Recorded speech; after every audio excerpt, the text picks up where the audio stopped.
Good afternoon to all.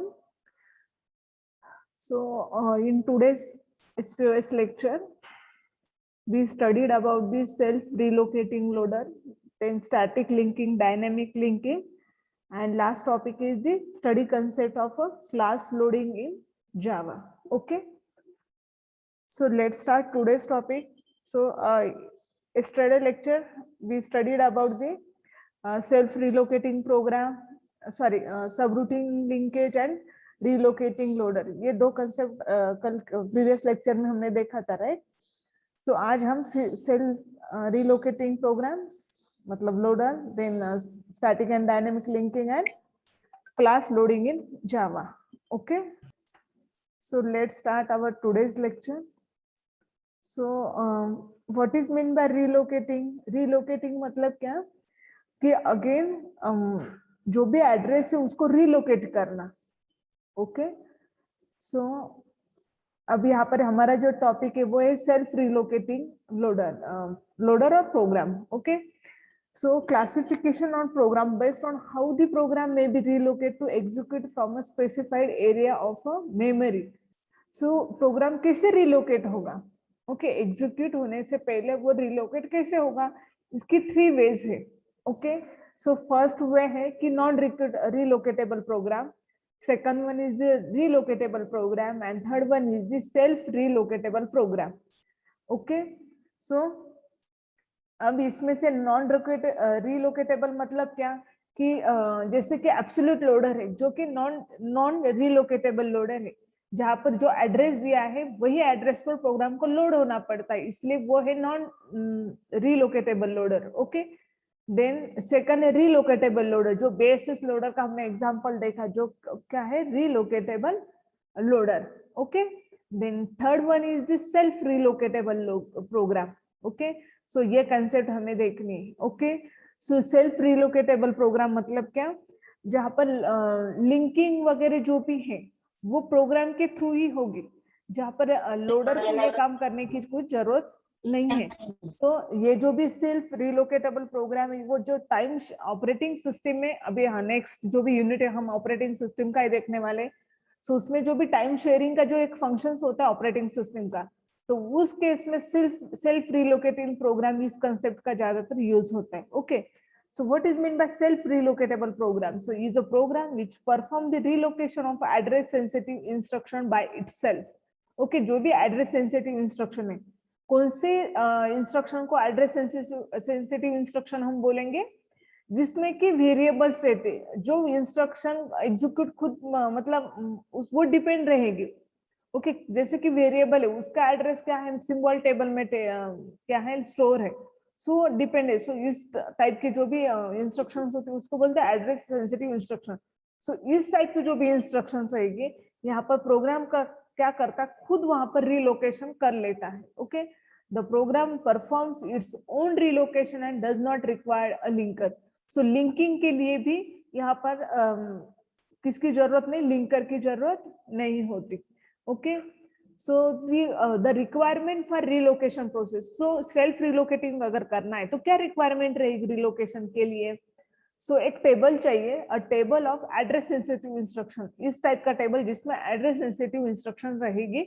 Then the program must know the translated origin and execution start address. So program को क्या पता होना चाहिए यहाँ पर, ओरिजिन क्या है एंड क्या एग्जीक्यूशन का स्टार्टिंग एड्रेस क्या है.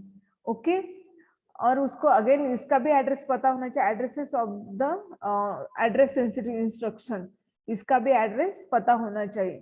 एंड सेकंड जो भी इंफॉर्मेशन वो चाहिए वो है रिलोकेटिंग लॉजिक, कि रिलोकेशन कैसे करते हैं, which is the code that perform the relocation process. So यहाँ पर एक रिलोकेशन प्रोग्राम की एक फाइल रहेगी जो क्या करेगी, रिलोकेशन करेगी. सो रिलोकेशन क्या होगा, जो प्रोवाइड प्रोग्राम में की होगी वो प्रोग्राम क्या होगा, रिलोकेट होगा.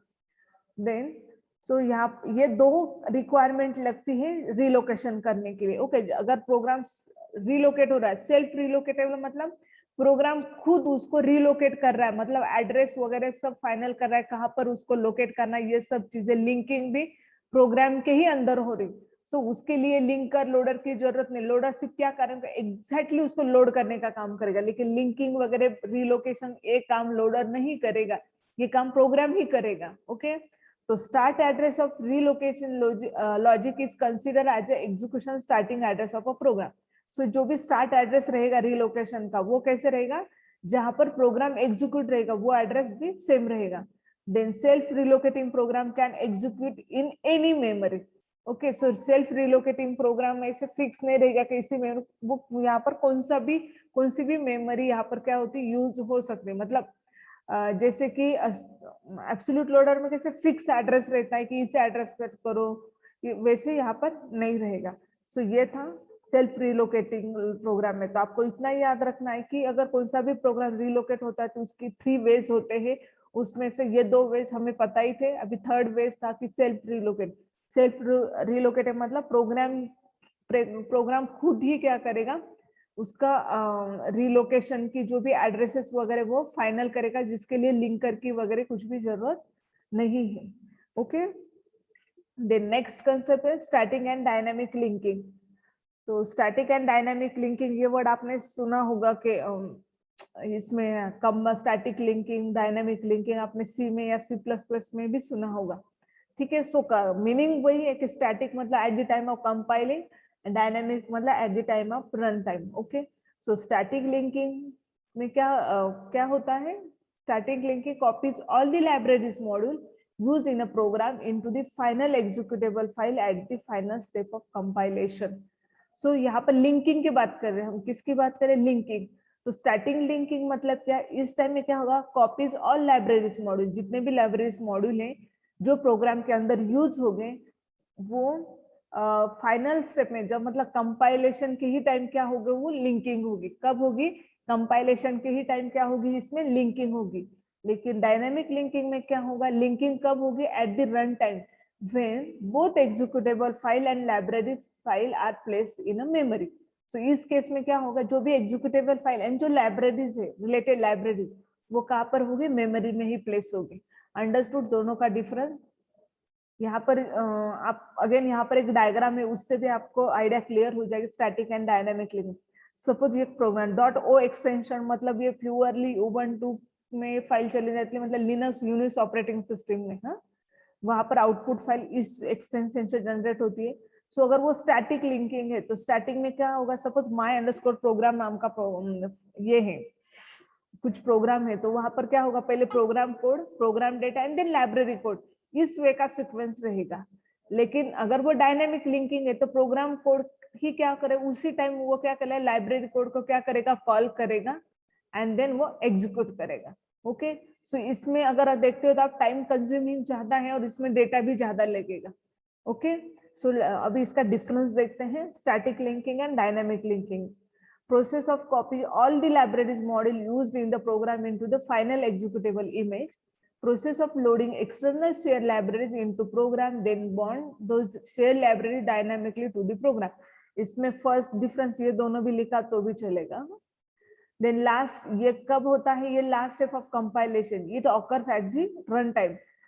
Statistically linked files are large in a size and dynamically linked files are smaller in a file। okay, इसकी साइज जो भी लिंकिंग की जो फाइल है स्टैटिक, वो लार्ज साइज में होती है, स्मॉलर साइज में। Static linking takes the constant load time and यहाँ पर dynamic linking takes the less load time। there will be no compatible issues with the static linking, there will be compatible issues with the dynamic linking। compatible मतलब क्या, कि अगर इसके अंदर कुछ variables वगैरह वो उसके रिलेटेड अगर compatible का कुछ प्रॉब्लम अगर आता है तो यहाँ पर इशू नहीं है, क्योंकि वो अगर इशू भी है मतलब ये कंपैटिबल नहीं है तो वहां पर तुरंत एरर आएगा। वैसे यहाँ पर क्या होता है, रन टाइम होता है तो वो डायरेक्टली लॉजिकल एरर क्या होता है यहाँ पर ऑकर होता है। ओके, सो ये था स्टैटिक एंड डायनामिक लिंकिंग के बारे में। ओके, सो इस यूनिट का जो भी लास्ट टॉपिक है वो है case study the concept of a class loading in Java. Okay, so इसके रिलेटेड डिटेल और इंफॉर्मेशन एक पीडीएफ फाइल में भी है। ओके, अगर आप क्लिक करते हो तो ये पीपीटी क्लासरूम में मैंने ऑलरेडी अपलोड किए, वहां से भी आप देख सकते हो, तो इसमें भी डिटेल है। ओके, देन अब मैं भी यहाँ पर एक्सप्लेन कर रही हूँ। ठीक है, वन मोर पॉइंट मुझे बताना था। अभी गूगल क्लासरूम का नाम आया है, तो LP1 जो भी T1 एंड T2 बैच मेरे पास है, तो LP1 के 2 मैनुअल अभी मैंने रेडी करके रखे हैं, तो वो प्लीज क्लासरूम से ले लो, राइट अप लिखना स्टार्ट करो। ओके, सो वहां पर हाईलाइट किया है, ओके, येलो कलर से हाईलाइट किया है, तो वो सब चीजें आपको क्या करनी है, लिखनी है। Okay, so let's start our case study. Okay, so before start the case study, आपको ये डेफिनेशन पता होने चाहिए कि what is mean by JDK, JRE and JVM। Okay, so what is mean by JDK? JDK means Java Development Kit. Is a kit that provides the environment to develop and execute. That means to run the Java program. Okay, so JDK is nothing but the package. It having some files. So कौन-कौन से files और tools रहते हैं? तो first one is the development tools. तो development tools मतलब क्या? It's provide an environment to develop your Java programs, and second one is the JRE, so to execute your Java program. So JRE का use क्या रहेगा? Execute programme, जावा का program execute करने के लिए। ओके, सेकंड जो कंसेप्ट है वो है JRE, सो जावा रन टाइम एनवायरमेंट, इसका long form. So is an installation package that provide the environment to only run, not a develop. So सिर्फ रन करने के लिए जो भी एनवायरमेंट चाहिए वो कौन प्रोवाइड करेगा? JRE। मतलब जावा प्रोग्राम को जो एनवायरमेंट चाहिए वो कौन प्रोवाइड करेगा? JRE। Okay, on your machine. Okay, JRE is also used by those who only want to run Java program that are end user of the system. Okay, then ये at the end user के time ये क्या होगा? Use होगा JRE। and what is mean by JVM? Java Virtual Machine. It's a very important part of both JDK and JRE because it is contained or inbuilt in a both. Okay, ये JVM के अंदर क्या रहेगा? इसके अंदर दोनों भी है, JDK and JRE. Okay, whenever Java program you run using JRE or JDK goes into JVM. Okay, so JVM से ही जाएगा वो। Okay, JVM is responsible for executing Java program line by line, hence it is known as an interpreter. Okay, so hope आपको ये तीनों concept समझ में आए होंगे, क्योंकि आगे ये तीनों कंसेप्ट का रिलेशन है। और जिसको भी जावा अगर पता है, तो अगर आप जावा का कोड में अगर चले जाते हो, जावा अगर अंडरस्टैंड करना है, तो पहले ये तीन चीजें आपको अंडरस्टैंड करनी पड़ेगी। Okay, so JDK, JRE and JVM। Okay,